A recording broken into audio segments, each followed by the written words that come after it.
Locked On Podcast Network presents Locked On Sports Today. The Packers welcome the Commanders to town in a Thursday night clash of NFC contenders.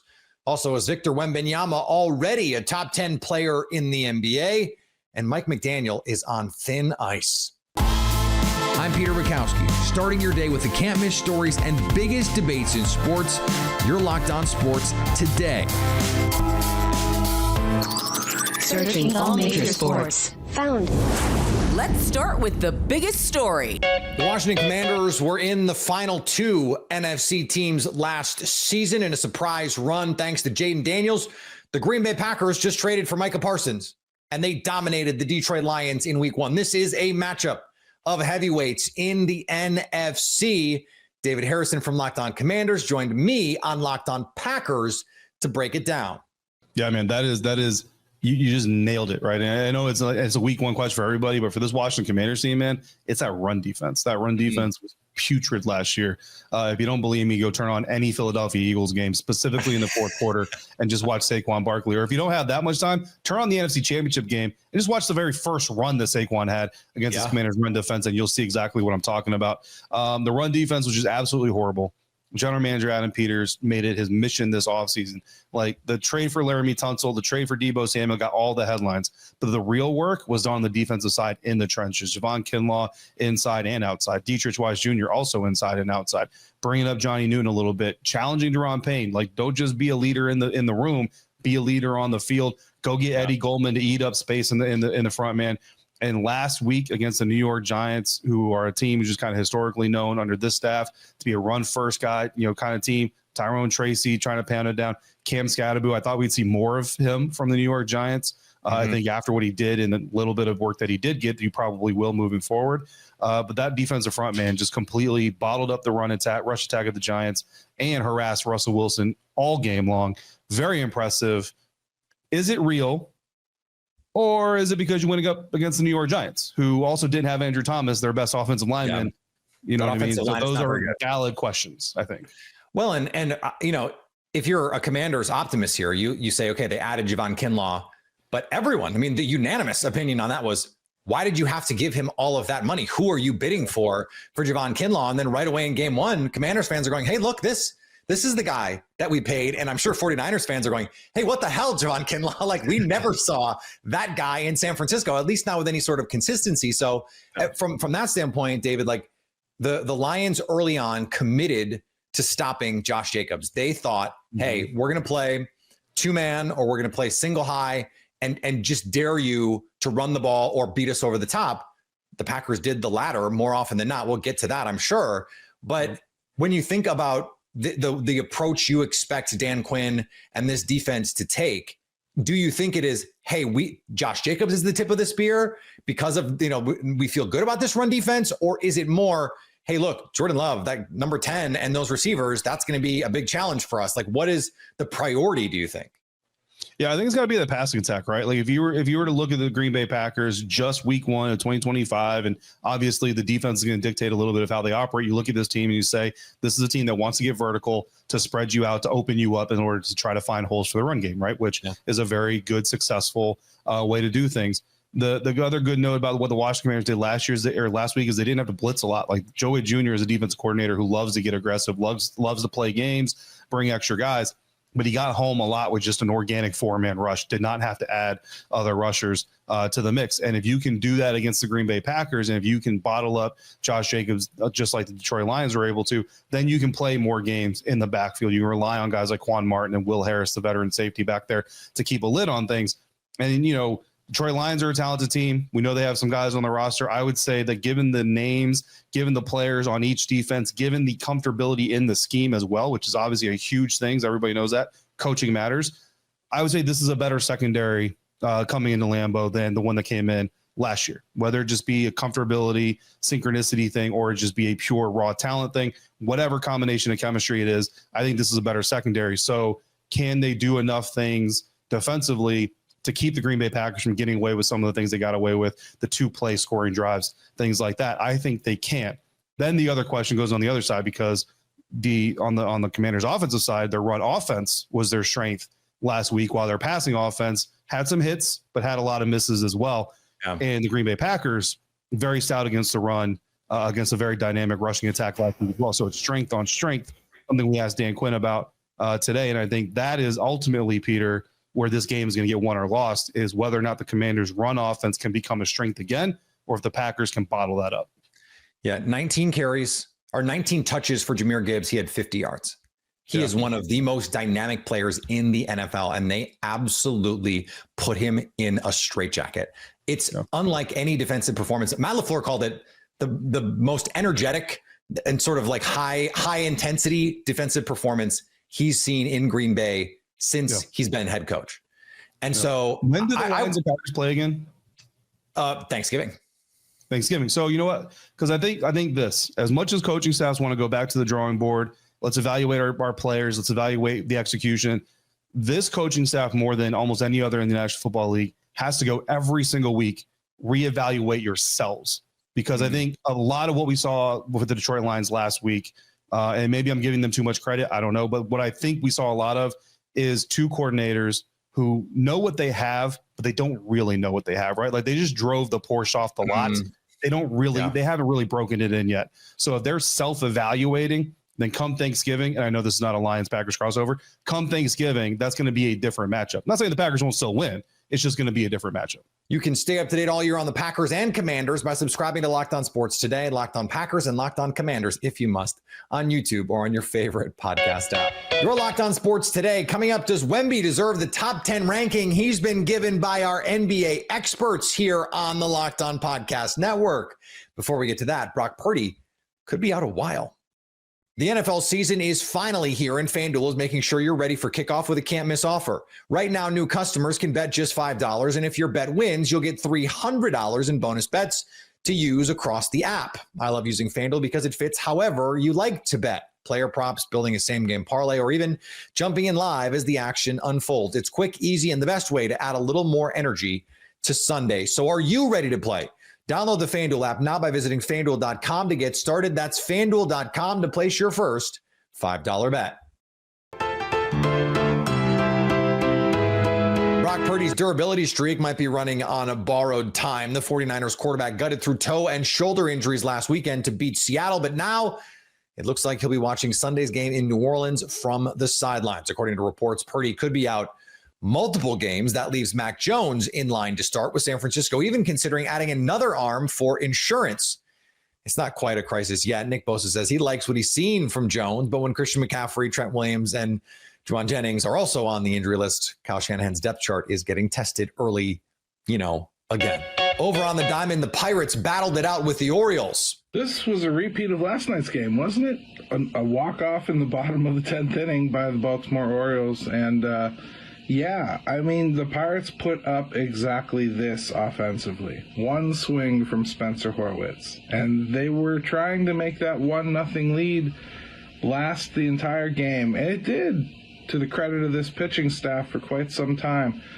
Hey, this is Gary from Locked On Pirates. It's kind of hard to remember that Paul Skeens started this game, but he did. 5 innings pitched, 8 strikeouts in those 5 innings. He surpassed the 200 strikeout mark. Next time out, he will most likely set the Pirates' right-handed record for strikeouts and pass Mitch Keller at 210.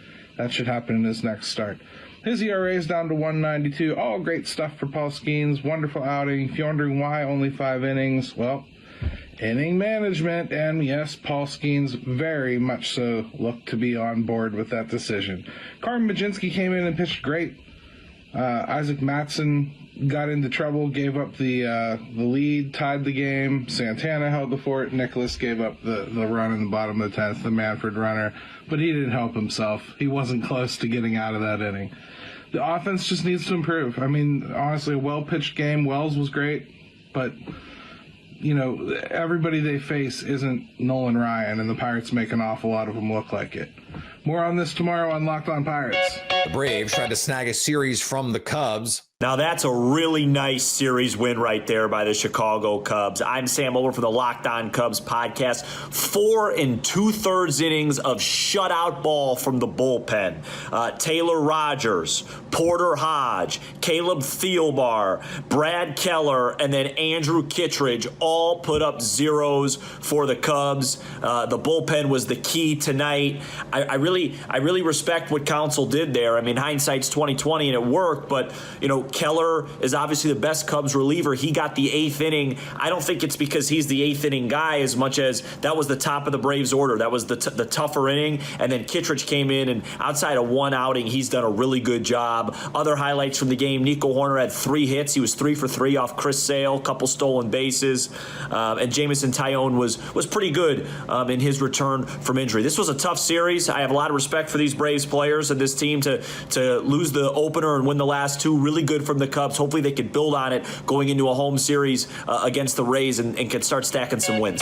And the Phillies crushed the Mets. I think you could definitely get used to this. The Phillies absolutely spanking the New York Mets, this time by the tune of an 11-3 victory in Game 3 of their 4-game series. So now the Phillies' magic number is down to 7. They're now 10 games up on the New York Mets in the NL East. And how about this? Christopher Sanchez dealt 6 innings, just 1 run. Wow. By the previous starting pitchers in this series for the Phillies, by that standard, Sanchez got shelled. 1 whole run he allowed. Suarez 6 scoreless. Nola 6 scoreless. Come on, Sanchi. What are you doing? Then how about this? Max Kepler, 5 RBIs that he drove in for the Phillies in the victory, including his 16th home run of the season. Bryce Harper also hit his 25th home run of the season. Sure, it was a meaningless home run as far as the score went. It made it a 9-1 ball game. But all in all, Harper's had his struggles as of late. To see him come through with a power stroke, nothing but a good sign there of what could come for the Phillies down the line. Victor Wembanyama checked in our NBA Top 100 rankings at number 7. Does Wemby deserve to be that high, especially since he's already coming off a major injury? Locked On NBA host Matt Moore and Hayes discuss. Are we too early to be moving Wembanyama this high up in our top 10 rankings, Matt?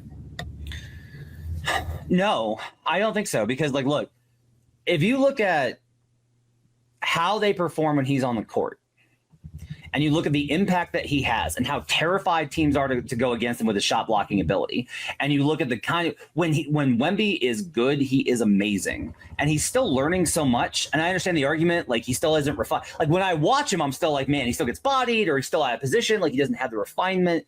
And he's still so impactful with what he's able to do at that size with his guard skills.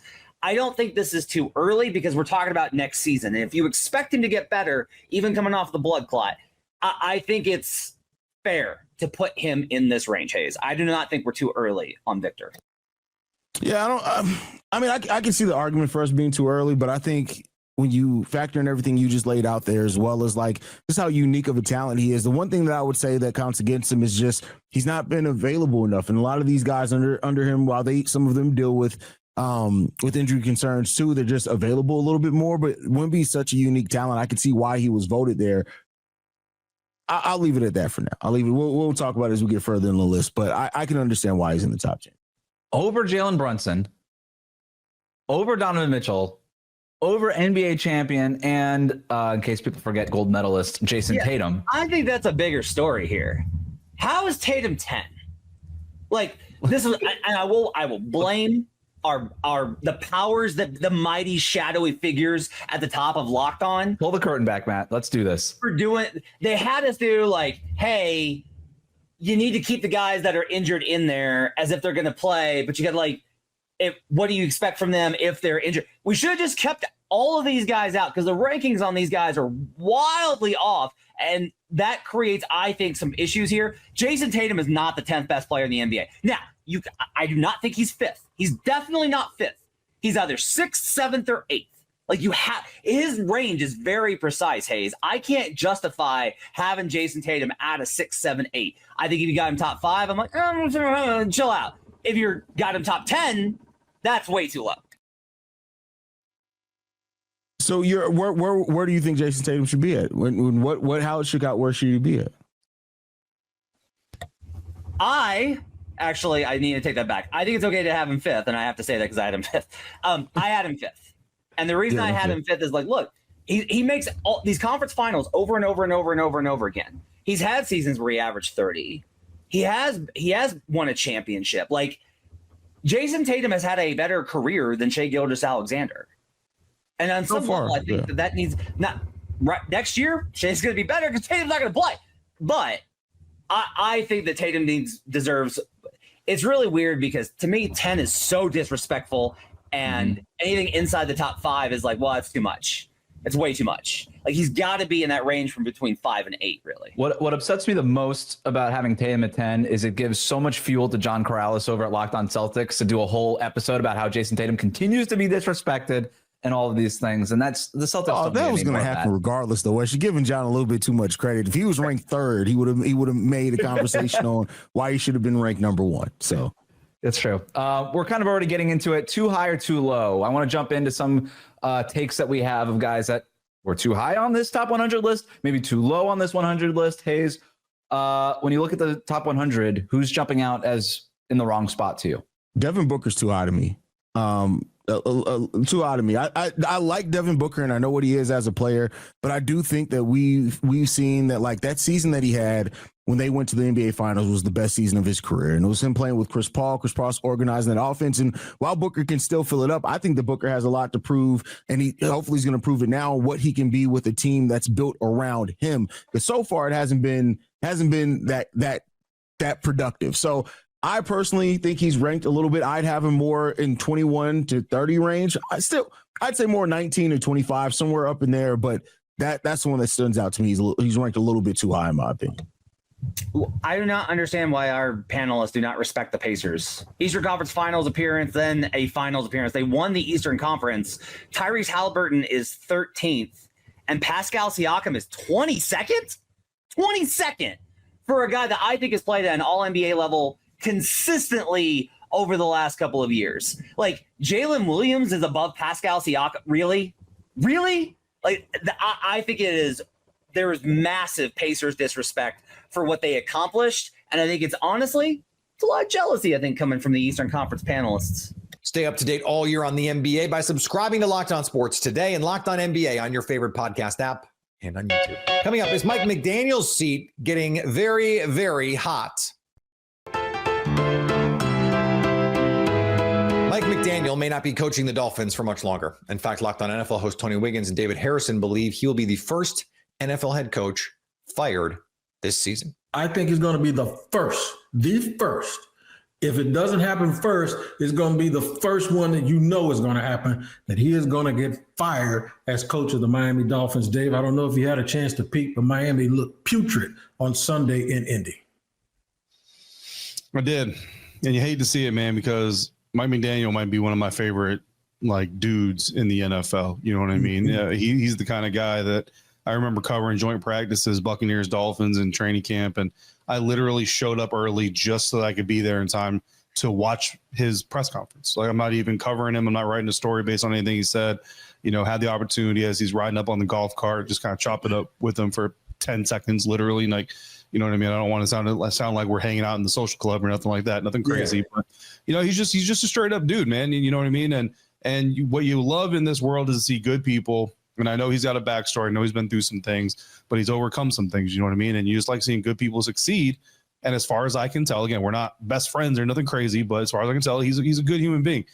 But the bottom line is, man, every single year, there's 31 losers in the National Football League. Yep. And the more you lose and the worse you lose or the harder you lose, the more likely you are to stop getting opportunities to win. And Mike is already a guy, you know, that I've talked to some people in Miami over the last 2 or 3 years, to be honest with you. And he's been losing, you know, at least public support, a little bit here, a little bit there, a little bit here, a little bit there.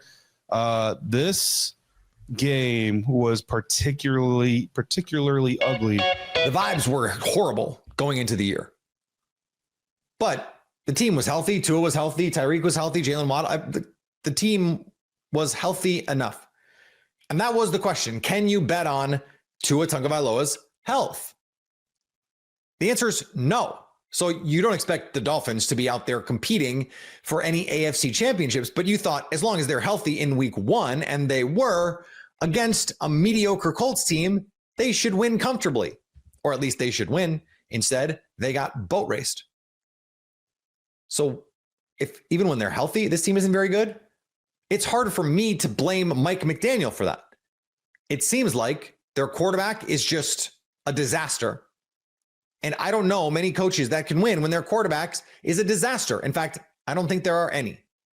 With an awesome defense, maybe you can gut some out, but they don't have one of those. That's not Mike McDaniel's fault either. Now, will he take the blame for it? Oh, absolutely. He will be the first coach fired. I still think he's a really good coach, but he will be an OC next year and probably a head coach again sooner than later. And finally, the NBA's commissioner seems to be out of touch with his audience. Silver combated complaints about rising costs for streaming services needing to watch NBA games by calling the league a highlight-based sport. There's a huge amount of our content that people can essentially consume for free. I mean, this is very much a highlights-based sport, so, Instagram, TikTok, Twitter, you name it, any service, the New York Times for that matter, to the extent that your content is not behind a paid firewall. There's an enormous amount of content out there. YouTube, by another example, that is advertising based that consumers can consume. After trying to make regular season games matter more for years, essentially boiling them down to highlights that a, quote, large portion of the NBA audience exclusively watches. Come on now, that does not add up. If you're catching this episode after hearing your favorite Locked On show, make sure to subscribe to Locked On Sports Today on YouTube or wherever you get your podcasts so you never miss an episode. Also, if you're a new subscriber to Locked On Sports Today, we're here for you with the biggest stories in sports every day. Coming up, can the Packers get a home win over Jaden Daniels and the Commanders? So at least until tomorrow, stay Locked On Sports Today. Locked On Podcast Network presents Locked On Sports Today. For more episodes of Locked On Sports Today, go to our video on demand. Click on Sports at the top of your screen. There, you'll find past episodes of Locked On Sports Today, plus other Locked On shows on demand.